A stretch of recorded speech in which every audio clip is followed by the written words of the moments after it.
অসম ৰাজ্যিক কৃষি বিপণন পৰিষদৰ অনুমোদিত বজাৰ দৰ এনেধৰণৰ হোজাই বজাৰত লেচেৰাৰ ন্যূনতম মূল্য প্ৰতি কুইণ্টলত ৩০০০ টকা আৰু অধিকতম মূল্য প্ৰতি কুইণ্টলত ৩২০০ টকা। তিতা কেৰেলা ২৯০০ টকা ৩৩০০ টকা। তিয়হ ২৪০০ টকা ৩০০০ টকা। কেঁচা জলকীয়াৰ ন্যূনতম মূল্য প্ৰতি কুইণ্টলত ৭৩০০ টকা আৰু অধিকতম মূল্য প্ৰতি কুইণ্টলত ৮০০০ টকা। নলবাৰী বজাৰত অমিতাৰ ন্যূনতম মূল্য প্ৰতি কুইণ্টলত ১৮০০ টকা আৰু অধিকতম মূল্য প্ৰতি কুইণ্টলত ২০০০ টকা। জিকা ১৯০০ টকা ২২০০ টকা। পটল ২৬০০ টকা ৩০০০ টকা। পিঁয়াজৰ ন্যূনতম মূল্য প্ৰতি কুইণ্টলত ৩০৭০ টকা আৰু অধিকতম মূল্য প্ৰতি কুইণ্টলত ৩০৮০ টকা। বৰপেটা বজাৰত মিঠাতেলৰ ন্যূনতম মূল্য প্ৰতি কুইণ্টলত ৭০০০ টকা আৰু অধিকতম মূল্য প্ৰতি কুইণ্টলত ৮৬০০ টকা। আলু ২০৭০ টকা ২৯০ টকা। ৰঙালাও ১৯০০ টকা ২০০০ টকা। বিলাহীৰ ন্যূনতম মূল্য প্ৰতি কুইণ্টলত ৩৩০০ টকা আৰু অধিকতম মূল্য প্ৰতি কুইণ্টলত ৩৫০০ টকা। যোৰহাট বজাৰত কেঁচা জলকীয়াৰ ন্যূনতম মূল্য প্ৰতি কুইণ্টলত ৫৬০০ টকা আৰু অধিকতম মূল্য প্ৰতি কুইণ্টলত ৬৬০০ টকা। বেঙেনা ২৩০০ টকা ২৫০০ টকা। বন্ধাকবি ১৮০০ টকা ২০০০ টকা। জাতিলাওৰ ন্যূনতম মূল্য প্ৰতি কুইণ্টলত ২৫০০ টকা আৰু অধিকতম মূল্য প্ৰতি কুইণ্টলত ৩০০০ টকা।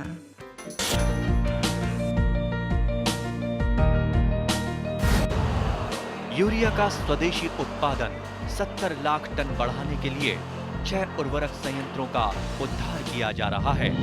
FCIL के गोरखपुर, सिंदरी, तलचर और रामागुंडम संयंत्र, HFCL की बरौनी इकाई और BVFCL की नामरू फोर्थ। सोने पर सुहागा ये है कि देश में अब बनेगा सिर्फ नीम लेपित यूरिया, क्योंकि इससे होगा किसानों का फायदा ही फायदा। अनाज का उत्पादन 10% तक बढ़ेगा। बढ़ेगी 10 से 15% नाइट्रोजन क्षमता।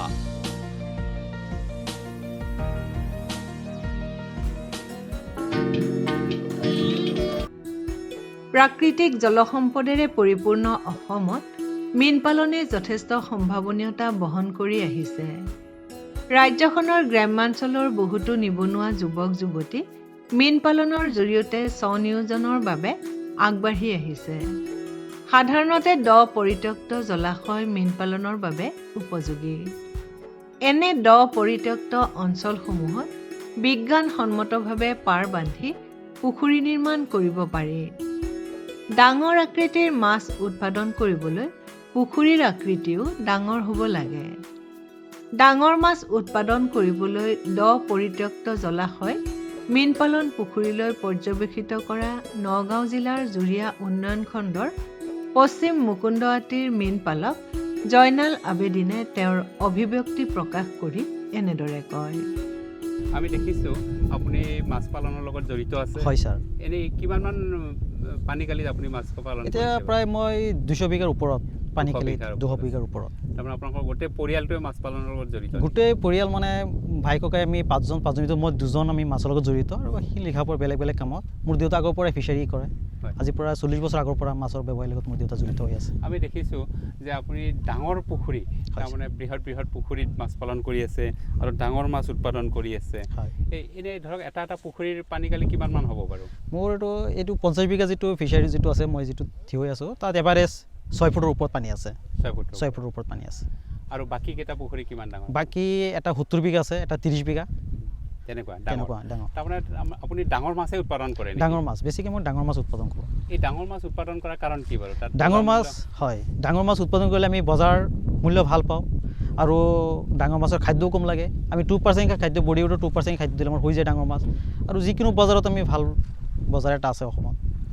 আৰু আমি দেখিছোঁ যে আপুনি ইয়াতে ধৰক কেঁচা গোবৰ দিছে, খলিহৈ দিছে, বা আপুনি পুখুৰীবিলাক চাফ চিকুণকৈ ৰাখিছে, গতিকে তাৰ কাৰণে উৎপাদন বেছি পাইছে নেকি? উৎপাদন বেছি পাইছোঁ। কেনেকুৱা ধৰক প্ৰতি বছৰে কিমানমান মাছ বিক্ৰী কৰে আপুনি? প্ৰতি বছৰে একজেক্টলি আমি তেনেকুৱা ক'ব নোৱাৰি, কিন্তু আমি পাৰ বিঘা আমাৰ ৮০০ কেজিৰ ওপৰত আমি মাছ বিক্ৰী কৰা প্ৰতি বিঘাত। গতিকে আপুনি ধৰক প্ৰতি হেক্টৰত ৫ৰ পৰা ৬ টন মাছ উৎপাদন কৰোঁ। হয়। এই মাছখিনি ক'ত বিক্ৰী কৰে আপুনি?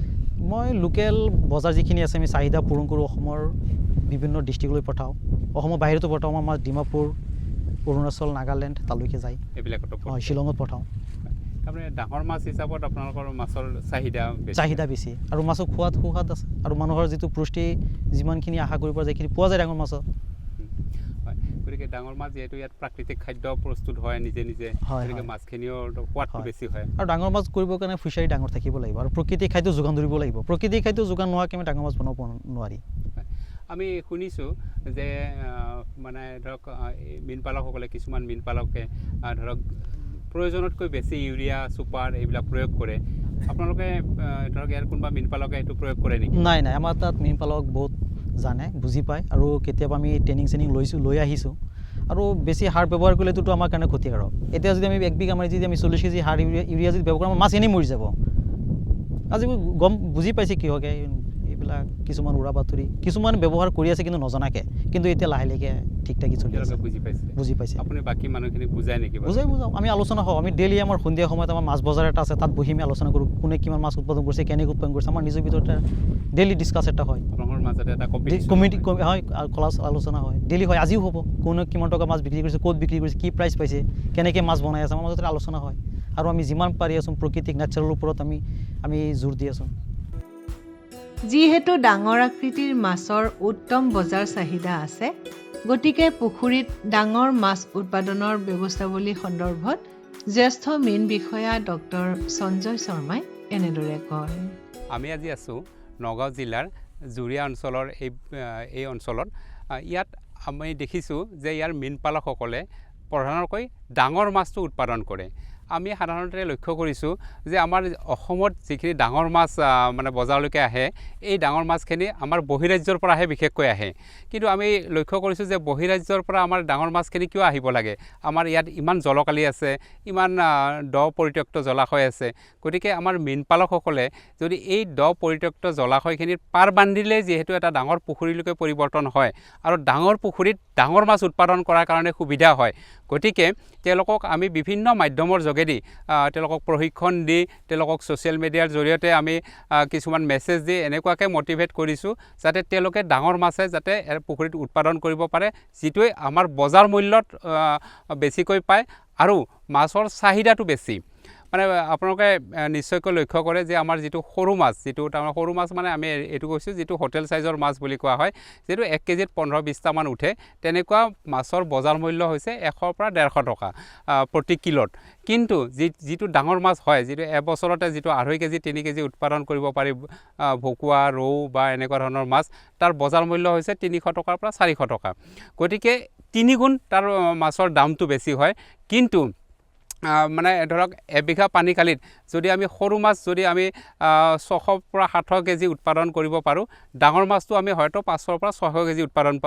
কৰিব পাৰোঁ গতিকে উৎপাদনটো অলপ কম হয় কিন্তু যিহেতু দামটো 3 গুণ পোৱা যায় গতিকে তেওঁলোকে মীন পালকসকলে যিহেতু 3 গুণ দাম বেছিকৈ পোৱাৰ কাৰণে ধৰক 1 বিঘা পানীকালিৰ পৰা তেওঁলোকে প্ৰায় 1.5 লাখৰ পৰা 2 লাখ টকা মাছ উৎপাদন কৰিব পাৰে ডাঙৰ মাছ বিক্ৰী কৰি তেওঁলোকে লাভান্বিত হ'ব পাৰে কিন্তু সৰু মাছ যদিও অকণমান বেছি উৎপাদন কৰিব পাৰে আৰু বছৰেকত 3-4 বাৰমান তেওঁলোকে বিক্ৰী কৰিব পাৰে কিন্তু তেওঁলোকে বজাৰ মূল্য প্ৰায় 80,000ৰ পৰা প্ৰায় 1,20,000 মান টকাহে তেওঁলোকে পাবৰ কাৰণে সক্ষম হয় গতিকে আমাৰ যিখিনি মীন পালক আছে যাৰ সুবিধা আছে ডাঙৰ পুখুৰী বনোৱাৰ সুবিধা আছে আৰু যিবিলাকে আগৰ বছৰতে পোনা মজুত কৰি ৰখাৰ সুবিধা আছে যিখিনি হয়তো প্ৰায় 300-400 গ্ৰাম মাছ পোনা পুখুৰীত মেলাৰ সুবিধা আছে আৰু যিবিলাকে হয়তো প্ৰাকৃতিক খাদ্য দিয়াৰ কাৰণে তেওঁলোকৰ ধৰক খলিহৈ দিয়াৰ ব্যৱস্থা আছে মাকৈ দিয়াৰ ব্যৱস্থা আছে বা খাদ্য আমাৰ যিটো পৰিপূৰক খাদ্য দিয়াৰ ব্যৱস্থা আছে তেওঁলোকক মই এইটোৱে অনুৰোধ কৰিব বিচাৰিছোঁ তেওঁলোকে 1 বিঘা পানীকালিত সৰ্বাধিক 1000 এনেকুৱা ডাঙৰ পোনা মেলক আৰু এপ্ৰিল মাহতে তেনেকুৱা ধৰণৰ পোনাটো এৰক আগৰ বছৰতে মজুত কৰি ৰখা পোনাখিনি তেওঁলোকে এৰক আৰু এনেকৈ এৰাৰ ফলত তেওঁলোকে প্ৰতি বিঘা পানীকালিত 500 পৰা 600 কেজি মাছ উৎপাদন কৰিব পাৰিব আৰু যাৰ বজাৰ মূল্য হ'ব প্ৰতি কিলোগ্ৰামত 300 টকাৰ পৰা 400 টকা গতিকে মই মীন পালকসকলক আজিৰ এই পবিত্ৰ স্থানৰ পৰাই মানে আহ্বান কৰিব বিচাৰিছোঁ তেওঁলোকৰ সুবিধা অনুযায়ী আৰু তেওঁলোকৰ ডাঙৰ মাছৰ ক্ষেত্ৰত কিন্তু তেওঁলোকে পানীৰ গভীৰতাটো কিন্তু 6 ফুটৰ পৰা 7 ফুট ৰাখিব লাগিব আৰু তেওঁলোকে আজিকালি যিহেতু আমাৰ মীন পালকসকলক চৰকাৰে বিভিন্ন সুবিধা কৰি দিয়ে সোলাৰ পাম্প বা সোলাৰ এৰেটৰৰ ব্যৱস্থা কৰি দিয়ে তেওঁলোকে এনেকুৱা ধৰণৰ সোলাৰ এৰেটৰ ব্যৱস্থা কৰক পুখুৰীটো চাফ চিকুণ কৰি ৰাখক আৰু পুখুৰীটোৰ যাতে ৰ'দ ঘাই হৈ থাকে যাতে তাত মানে পাৰত গছ-গছনি ৰুই যাতে পুখুৰীটো নষ্ট কৰি নেপেলায় আৰু তাত পুখুৰীত যাতে কোনো ধৰণৰ গছৰ পাত আদি পৰিব নিদিয়ে এনেকুৱা ধৰণৰ ব্যৱস্থা কৰক আৰু এনেকুৱা ধৰণৰ কৰিলে তেওঁলোকে বছৰেকত মানে 600ৰ পৰা 700 কেজি এনেকুৱা ডাঙৰ মাছ উৎপাদন কৰি অৰ্থনৈতিকভাৱে লাভান্বিত হোৱাৰ উপৰিও ৰাজ্যখনত এই যে বাহিৰৰ পৰা ডাঙৰ মাছ অহাৰ যিটো এটা প্ৰৱণতা বাঢ়ি গৈছে এইটো বহুখিনিয়ে তেওঁলোকে তাৰমানে হ্ৰাস কৰিব পাৰিব বুলি মই ভাবোঁ পৰিত্যক্ত জলাশয়ত মীন পালনৰ ব্যৱস্থাপনাৰে আদৰ্শবান হৈ পৰিছে নগাঁও জিলাৰ দলংঘাট উন্নয়ন খণ্ডৰ পলহগুৰি গাঁৱৰ উচ্চ শিক্ষিত যুৱক অমৰজ্যোতি শইকীয়াই প্ৰায় 100 বিঘা পৰিত্যক্ত জলাশয় লিজত লৈ হাঁহ কুকুৰা গাহৰি আৰু উদ্যান শস্যৰে পৰিপূৰ্ণ এখন মীন পাম স্থাপন কৰি লাভৱান হোৱা এই উদ্যমী যুৱকজনে মীন পালনত তেওঁৰ ব্যক্তিগত অভিব্যক্তি প্ৰকাশ কৰি এনেদৰে কয় মই এজন কম্পিউটাৰ বিশেষজ্ঞ মই বেংগলোৰত কাম কৰি আছিলোঁ যেতিয়া আমাৰ লকডাউন হ'ল তেতিয়া মই ঘৰলৈ আহি পেলাই কাম কৰিব সুবিধা পালোঁ মই যেতিয়া বাহিৰত আছিলোঁ বা মই বিভিন্ন দেশত গৈছোঁ তেতিয়া দেখিছিলোঁ যে মানুহবোৰে কেনেকুৱা ধৰণৰ কি কাম কৰি আছে হয় ধৰি লওক ছাগলী পালন মাছ পালন ধৰি লওক গাহৰি পালন হয় এই বস্তুবোৰ কৰি পেলাই কিমান ডাঙৰকৈ কৰিব পাৰিছে সেই বস্তুটো মই আভাস পাইছিলোঁ যেতিয়া মই অসমলৈ উভতি আহিলোঁ তেতিয়া দেখিছোঁ যে আমাৰ অসমৰ মাটি পানী ইমান সাৰুৱা আৰু ইমান প্ৰকৃতিয়ে আমাক ইমানখিনি বস্তু অলৰেডি দিছে আমি বাকী ষ্টেট বা বাকী কাণ্ট্ৰিয়ে যিমান কষ্ট কৰি পেলাই কৰিবলগীয়া হয় সেইখিনি বস্তু আমি ইয়াত কষ্ট নকৰাকৈ অলৰেডি প্ৰকৃতিয়ে আমাক দিছে কিন্তু আমি ইউজ কৰিব পৰা নাছিলোঁ তেতিয়া মই যে দেখিলোঁ তেতিয়া দেখিছোঁ আমাৰ বহুতখিনি মাটি এনেই পৰি আছে ধৰি লওক তেনেকৈ ভালকৈ ধান চান বা তেনেকুৱা নহয় বা আমাৰ নতুন যুৱ সমাজে কৃষিৰ প্ৰতি তেনেকৈ আকৰ্ষিত হোৱা নাই আৰু তেওঁলোকৰ তেনেকুৱা এটা এম্পাৱাৰমেণ্টো হোৱা নাই তেতিয়া মই দেখিলোঁ যে এইবোৰ আপোনালোকে যে দেখিছে গোটেইখিনি একদম ল'লেণ্ড এৰিয়া আছিলে তাৰমানে ইয়াত যিখিনি মাটি আছিলে হয় এইখিনি এনে পৰিত্যক্ত জ্বলা আছিলে গোটেইখিনি কিমানমান অঞ্চল আছে এইটো ধৰক আপোনাৰ নিয়াৰ এবাউট 100 বিঘা মানৰ এৰিয়া হ'ব আপুনি গোটেইখিনি এনে লিজত লৈছে নেকি হয় হয় মই গোটেইখিনি লিজত লৈছোঁ লিজত লৈ পেলাই ঠিক মানে গোটেই পাৰ চাৰ এনেকুৱা গোটেইখিনি আমি বনাই ল'লোঁ আগতে এনেকুৱা পাৰ চাৰ এনেকুৱা নাছিলে এনেকুৱা পাৰ চাৰ বনাই সুন্দৰ এটা পৰিৱেশ আপুনি তৈয়াৰ কৰি লৈছে আৰু আমি দেখিছোঁ যে আপুনি পুখুৰীৰ পাৰত বিভিন্ন ধৰণৰ উদ্যান শস্যৰ খেতিও কৰিছে জলকীয়া ৰুইছে কলগছ ৰুইছে নেমু ৰুইছে আৰু অমিতা ধুনীয়াকৈ লাগিছে আপুনি এইখিনি কৰাৰ কাৰণে কেনেকুৱা ধৰণে উপকৃত হৈছে বাৰু মই প্ৰথমতে ষ্টাৰ্ট কৰিছিলোঁ ধৰক মাছ পালন হিচাপে মীন পালন হিচাপে যেতিয়া দেখিলোঁ যে আমাৰ কিছুমান বস্তু ৱেষ্ট যায় যে ধৰি লওক কেতিয়াবা মাছ কেতিয়াবা মৰি যায় কিবা হয় সেইখিনি বস্তু আমি পেলাই দিবলগীয়া হয় যেতিয়া আমি দেখিলোঁ যে অকল মীন পালনেৰে যে যিমানখিনি আমাৰ খৰচা হয় সেই আমি আৰু যিখিনি আমাৰ ধৰি লওক আমি ভাবিছোঁ যিমান আমি ধৰি লওক লাভ কৰিব পাৰিম সেইখিনি যেতিয়া ভাবিলোঁ যে আমাৰ যিখিনি ধৰি লওক মানে ধৰি লওক পাৰ আছে বা এক্সট্ৰা মাটি আছে ৰাইট সেই মাটিখিনি যদি আমি ইউজ কৰিব পাৰোঁ সমন্বিত হিচাপে যদি আমি যাব পাৰোঁ তেতিয়াহ'লে আমি গম পালোঁ যে বস্তুবোৰ আমি যিখিনি লাভ ল'ব পাৰোঁ তাতকৈ আমি বেছি লাভ ল'ব পাৰিম আৰু যিহেতু আমাৰ এতিয়া দেখিছে যে ইয়াত আমি ধৰি লওক গাহৰি পালন কৰিছোঁ মাছ পালন কৰিছোঁ ধৰক ছাগলী পালন কৰিছোঁ হাঁহ আছে আমাৰ এতিয়া একো বস্তু ইয়াত পেলনি নাযায় এটা বস্তু পেলনি যোৱা বস্তু আন এটা বস্তু সেইটো গ্ৰহণ কৰে গতিকে আমাৰ মানে কষ্টিংটো বহুত কমি গৈছে আৰু সেইকাৰণে আমাৰ ধৰি লওক বহুতখিনি আমি লাভাজনিত হৈছোঁ মীন পাম এখন সুন্দৰকৈ পৰিচালনা কৰিবলৈ নিয়মিত কেইবাজনো লোক নিয়োজিত কৰিবলগীয়া হয় অমৰজ্যোতি শইকীয়াৰ প্ৰায় 100 বিঘাৰ মীন পামখনত প্ৰায় 10-12জন লোকক নিয়োজিত কৰিছে বিভিন্ন কাম সমাধান কৰাৰ বাবে ইয়ে স্থানীয় নিবনুৱা লোকৰ সম্ভাৱনাৰ দিশ প্ৰশস্ত কৰে অমৰজ্যোতি শইকীয়াৰ বৰ্তমান সমন্বিত মীন পামত নিয়োজিত স্থানীয় ব্যক্তিকেইজনৰ মুখেৰে তেওঁলোকৰ আত্মসন্তুষ্টিৰ বিষয়ে কিছু কথাৰ আভাস লওঁ আহকচোন আপোনালোক আটাইকেইজনে ইয়াত জড়িত আছোঁ হয় এনে আগতে কি আছিল বাৰু ইয়াত আগততো বহুত জংঘল আছিলে আপোনাৰ পিটনি আছিলে, এখন মানে বিল বুলিবলৈ আছিলে কি আপোনাৰ এইবিলাকত তেনেকৈ ফিচাৰী নাছিলে, পূৰা পিটনি আছিলে। পিটনি থকাৰ পাছত অমৰজ্যোতি শইকীয়া আহিল, তেওঁ আহি মানে ইমানখিনি কৈছে, ধৰক এতিয়া ফিচাৰী মানে মোচন বনাই দিলে। তাৰ পাছতো গৈ আকৌ তেওঁ আণ্ডাৰতে আমি এতিয়া বহুতকেইজন প্ৰায় 10জন এমপ্লয় আমি চলি আছোঁ। আপোনালোকে ধৰক ইয়াত সংস্থাপন পাইছোঁ। আমি এই গাঁৱৰে নেকি বাৰু? আমি এই গাঁৱৰে আটাইকেইজন। হয়, গতিকে ইয়াত আপোনালোকে কাম কৰি একেলগে কাম কৰি আপোনালোকে ভাল পাইছে আৰু ন? পাইছোঁ, হয়। এনে ধৰক এই পুখুৰীৰ পাৰত আপোনালোকে বিভিন্ন উদ্যান শস্যৰ খেতিও কৰিছে, জলকীয়া ৰুইছে। কৈছোঁ। এইবিলাক কৰিলে কি ভাল হয় নেকি? ভাল হয়, ভাল হৈছে, এইবোৰ কৰিছোঁ। যোৱা বছৰৰ পৰা কৰিছোঁ আমি। এইবোৰ কৰোঁতে মানে ধৰক আমি অলপ কিছুমান হেৰিও পাইছোঁ, ইনকমো হৈছে ইয়াৰ পৰা আমি। আৰু শিকিবও পাৰিছোঁ। আৰু বিভিন্ন ধৰক গৰু আছে, ছাগলী আছে, আৰু দ্বিতীয়তে হাঁহ, চৰাই, সেইবোৰ আনি পিনি আমাক এইখিনিতে দিছে। সেইবোৰৰ কাৰণেতো আমি কিছুমান মানে উন্নতি পথলৈ যাব পাৰিছোঁ। পৰিত্যক্ত জলাশয়ত মীন পালনৰ বাবে শীতকালটো অত্যন্ত গুৰুত্বপূৰ্ণ হিচাপে বিবেচনা কৰিব লাগে। এই সময়ছোৱাত মাছৰ ৰোগৰ প্ৰাদুৰ্ভাৱ হ'ব পাৰে। পানীৰ গুণাগুণ পৰীক্ষা কৰি এই সময়ছোৱাত বিহিত ব্যৱস্থা হাতত ল'ব লাগে। শীতকালত মীন পালনত পানীৰ গুণাগুণ পৰীক্ষাৰ প্ৰয়োজনীয়তা সন্দৰ্ভত মীন পৰামৰ্শদাতা সীমান্ত কুমাৰ নাথে এনেদৰে কয়। আমি দেখিছোঁ যে আপুনি ধৰক এই মীন পামখনলৈ সঘনাই আহে আৰু আহি ইয়াত পানী পৰীক্ষা কৰে। এই পানী পৰীক্ষা কৰাৰ প্ৰয়োজন কি বুলি ভাবে আপুনি? বিশেষকৈ শীতকালি মাছৰ বহুতখিনি বেমাৰ দেখিবলৈ পোৱা যায়, গতিকে আমি প্ৰায় ৰংমন সমন্বিত মীন পামলৈ আমি প্ৰায় আহি তেওঁলোকক আইডিয়াও দিওঁ, বিভিন্ন ক্ষেত্ৰত উপদেশ দিওঁ, আৰু আমি তেওঁলোকৰ পুখুৰীৰ ৱাটাৰ কোৱালিটিখিনি চেক কৰি দিওঁ। পানীটো গুণাগুণতা বিশেষকৈ কি চাই আপুনি? আমি বিশেষকৈ মেইনলি আমি pH-টো চেক কৰোঁ। pH-টোৰ ওপৰতে আপোনাৰ ডিপেণ্ড কৰিব কি আপোনাৰ কিমান pH আছে, এলকালিটি নে আপোনাৰ। ইয়াত আপুনি এতিয়া pH-টো চাইছে তাত? হয়, ইয়াতে pH-টো চাইছোঁ মই। pH-টো অলপ এলকালি আছে। হয়, তাৰমানে 7তকৈ বেছি আছে? 7তকৈ অলপ বেছি আছে। এই যে ধৰক কেতিয়াবা যদি কম থাকে তেতিয়াহ'লে কি কৰিবৰ কাৰণে আপুনি পৰামৰ্শ দিয়ে?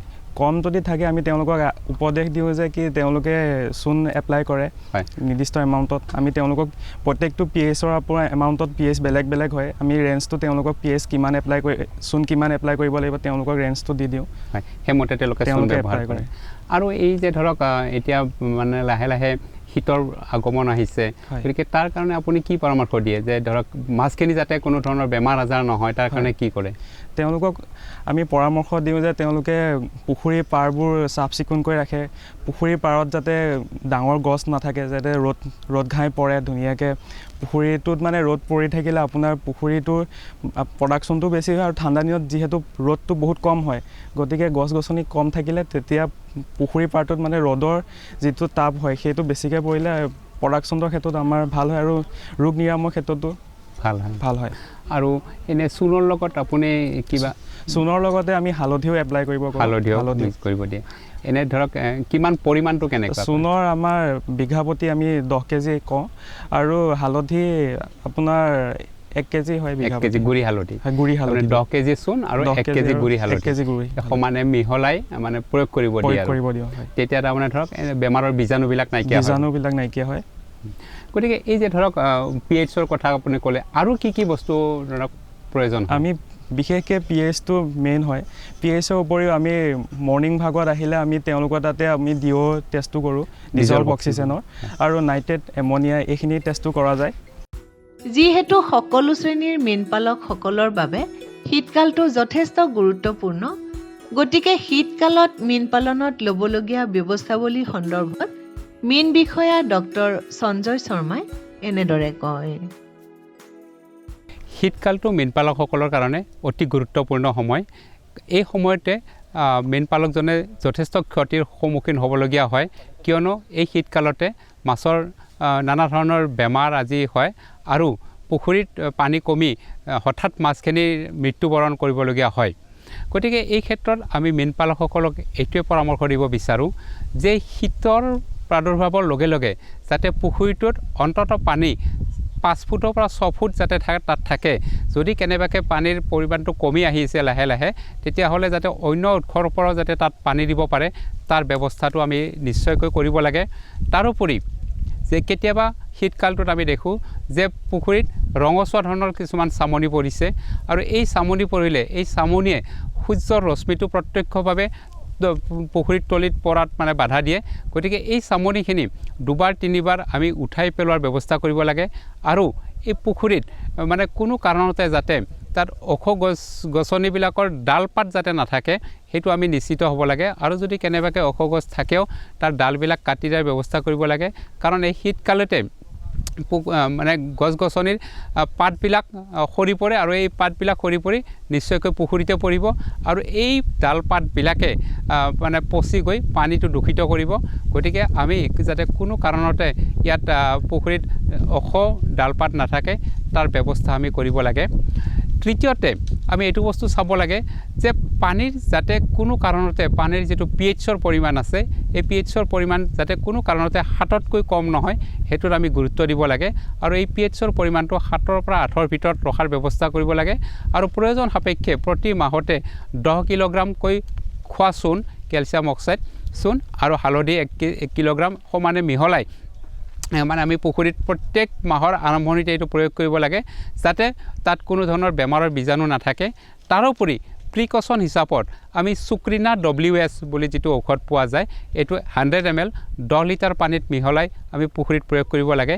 যদি কেনেবাকৈ আমাৰ দোকানত চুক্ৰিনা WS ঔষধটো পোৱা নাযায় তেনেহ'লে চিফেক্স বুলি এটা দৰৱ আছে।